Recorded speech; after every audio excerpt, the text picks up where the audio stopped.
ጤና ይስጥልኝ ውድ የፈጠነ ሚዲያ ቤተሰቦች፣ በዛሬ ዜና ወጃችን ህወሓት በትግራይ ያደረገ ያለውን ወታደራዊ ግዳጅ እንዲሁም በአፋር ክልል ስለፈጸማቸው ጥቃቶችና የአሜሪካን ኤምባሲ ማስጠንቀቂያ እናያለን። አብራችሁን ቆዩ።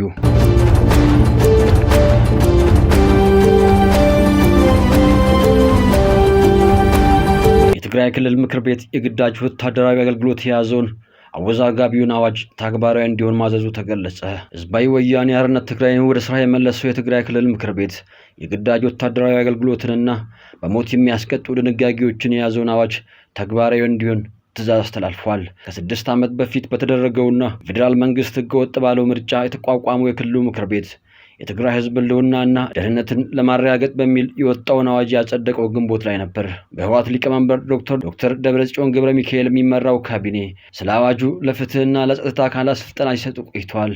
አዋጁ እስካሁን በክልሉ ነጋሪት ጋዜጣ ባይታተምም ወደ ስራ የተመለሰው ምክር ቤት አፈ ጉባኤ ረቡዕ ሰኔ 17 2018 ዓ.ም ለክልሉ ፍትህ ቢሮ በጻፈው ደብዳቤ በህግ ተግባራዊ መሆን እንዲጀምር መመሪያ ሰጥቷል።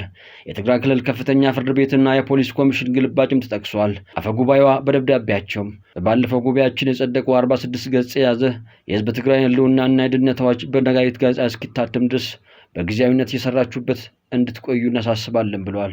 የክልሉ ምክር ቤት ተግባራዊ እንዲሆን የወሰነው ይህ አዋጅ ከክልሉ ፖለቲከኞችና ዓለም አቀፍ የሰብአዊ መብት ተቋሙ ደርሶበታል። ሁማን ራይትስ ዎች ማክሰኞ ሰኔ 16 ቀን ባወጣው መግለጫ ህጉን ጨቋኝ ሲል ገልጾታል። አዋጁ የትግራይ ክልል ባለስልጣናት ሰዎችን ለወታደራዊ አገልግሎት የሚያስገድዱበትና ተቃዋሚዎችን ለመቅጣት የሚያስችል ሰፊ ስልጣን የሚሰጥ እንደሆነም ገልጿል። አዋጁ ግልጽ ያልሆነና እጅግ የሰፋ ቋንቋ መጠቀሙን የገለጸው ዓለም አቀፉ የሰብአዊ መብቶች ተቋም ለተለያዩ ጥፋቶች እስራትንና የሞት ቅጣትን ደንግጓልም ብሏል። አዋጁ ላይ እስከ ሞት ድረስ እንደሚያስቀጡ ከሰፈሩት የወንጀል ድርጊቶች አንዱ በጦርነት ጊዜ በመሰረተ ልማት በህዝብና በመንግስት ተቋማት ላይ የሚደርስ ጉዳት ነው። ከጠላት ጋር በመተባበርና ሚስጥር ማሾለክ እንዲሁም በባለስልጣናት ወይም በትግራይ ሰራዊት ላይ ጉዳት ማድረስም እስከ ሞት የሚያደርስ ቅጣት ያስፈርዳል። በትግራይ ሰራዊት ላይ በማንኛውም መንገድ ፕሮፓጋንዳ ማካሄድ እንዲሁም የትግራይ ተወላጆችን ለጠላት መመልመልና የትግራይን ጦር እንዲከዱ ማነሳሳትም እስከ ሞት ድረስ ከሚያስቀጡ ጥፋቶች መካከል ተጠቅሷል። በተጨማሪም አዋጁ እድሜና ጤና የሚፈቅድለት ማንኛውም የትግራይ ተወላጅ የክልሉ መንግስት የሚያቀርብለትን የክትትል ጥሪ ተቀብሎ የመሳተፍ ብሔራዊ ግዴታ እንዳለበትም ደንግጓል። ይህን ለማድረግ ፈቃደኛ ያልሆነ ግለሰብ ከ10 ሺህ እስከ 50 ሺህ ብር ተቀጥቶ ግዴታውን እንዲፈጽም እንደሚያደርግ በህጉ ተቀምጧል።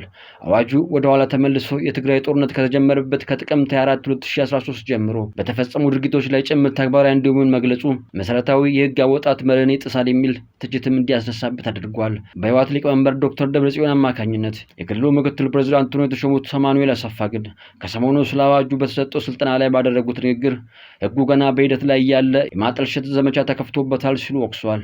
የአዋጁ ድንጋጌዎች መታየት ያለባቸው በመደበኛ ሁኔታ ውስጥ እንዳልሆነ የተናገሩት ሳሙኤል መታየትና መተርጎም ያለበት በተጨማሪም በህልውና አደጋ ውስጥ ያለን ህዝብ ለማዳን ከሚደረገው ትግል አንጻር ነው ማለታቸውን የክልሉ ፕሬዝዳንት ጽሕፈት ቤት አስታውቋል።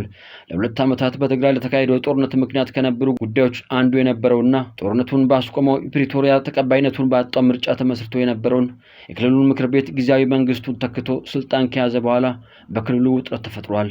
በህወሓት የሚመራው አስተዳደር በፌዴራል መንግስቱ የሾሙትን የጊዜያዊ አስተዳደሩን ፕሬዝዳንት ከስልጣን ካነሳ በኋላ በክልሉ ውስጥ ሌላ ቀውስ ሊከሰት ይችላል የሚል ስጋትን አንስቷል። ፌዴራል መንግስትና ህወሓት ጦርነት ለመጀመር በመዘጋጀት እየተካሰሱ ሲሆን ባለፉት ወራት በትግራይ ውስጥ ግዳጅ ወታደራዊ ምልመላ እየተካሄደ እንደሆነ ይታወቃል። በትናንትናው ዕለት ህወሓት በአባላ አካባቢ በፈጸመው የከባድ መሳሪያ ጥቃትም 18 ግመሎች የተገደሉ ሲሆን በአፋር ክልል አባላ ከተማ አስተዳደር ሙርጋ ቀበሌ በአሳልጌ በተባለ አካባቢ ላይ የህወሓት ጦር ለ3 ቀናት የተከታታይ ከባድ መሳሪያ ተኩስ መፈጸሙን ተነግሯል። እንደ አካባቢው ነዋሪዎች መረጃ ጥቃቱ ከምሽቱ 11 ሰዓት አካባቢ የተፈጸመ ሲሆን በዚህም 16 ግመሎች መገደላቸውንና 4 ግመሎች እስካሁን ድረስ አለመገኘታቸው ተገልጿል። ነዋሪዎቹ እንደሚሉት ጥቃቱ ሰዎችና እንስሳት በሚኖሩበት አካባቢ ላይ የተሰነዘረ ሲሆን በአካባቢው ስጋትና ውጥረትንም ፈጥሯል። በክስተቱ ዙሪያ የተጠቀሱ ወገኖች በተደጋጋሚ በአካባቢው የጸጥታ ችግሮች እየተፈጠሩ መሆኑን በመግለጽ በገበሬዎችና በከብት አርቢዎች ላይ የሚደርሰው ጫና እንዲቆምም ጥሪ አቅርበዋል። ጄኔራል ጻድቃን ገብረትንሳኤ በበኩላቸው ቲዲኤፍ አልዋጋም ብሎ እየሸሸ ነው ብለዋል። ትግራይ ያሉ መሪዎች ከሻዕቢያ የሚሰጣቸውን ተልዕኮ ተቀብለው የጦርነት ፍላጎታቸውን አልተውም። ነገር ግን አቅማቸው ስለተመናመነ በፊት ማስተዳደር በቻሉበት አቅም ማስተዳደር ስላልቻሉ አፋኝ ሕግ አውጥተው ማስተዳደር ነው የሚፈልጉት። ከዚህ በፊት የሰሩትን ወንጀል ለመሸፈን ሌላ ወንጀል እየሰሩ እንዳለም ጠቁመዋል። የአሜሪካ ኤምባሲ በበኩሉ ትናንትና ባወጣው አዲስ መግለጫ ዩናይትድ ስቴትስ በትግራይ ክልል ያለውን የፖለቲካና የሰብአዊ ሁኔታ በቅርበት እየተከታተለች መሆኗን አስታውቃ አምባሳደር ማሲንጋ ለትግራይ ሕዝብ ያላቸውን ድጋፍ በገለጹበት በዚህ መግለጫ የፖለቲካና የሲቪል ማህበረሰብ መሪዎች ፖለቲካዊ ውይይት እንዲሳተፉና የፕሪቶሪያውን የግጭት ማቆም ስምምነት ሙሉ በሙሉ ተግባራዊ እንዲያደርጉ አሳስበዋል። በተጨማሪም የሰላም ሂደቱን በማደናቀፍ ላይ ያሉ አካላት በአፍሪካ ህብረት ከሚመራው የሰላምና የውይይት ጥረት ጋር አስቸኳይ ትብብር እንዲያደርጉም ጥሪ አቅርበዋል።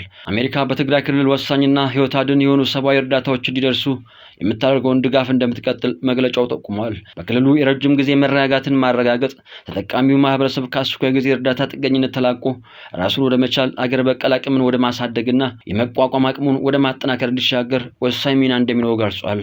በአዲስ አበባ የሚገኘው የአሜሪካ ኤምባሲ በቀጣይ ጊዜያት በትግራይ ክልል ጉብኝት ለማድረግ ማቀዱንና በጉብኝቱም ከአካባቢው አመራሮች ከሰብአዊ እርዳታ አቅራቢ አካላት ጋር ለመወያየት በጉጉት እንደሚጠብቅም አስታውቋል።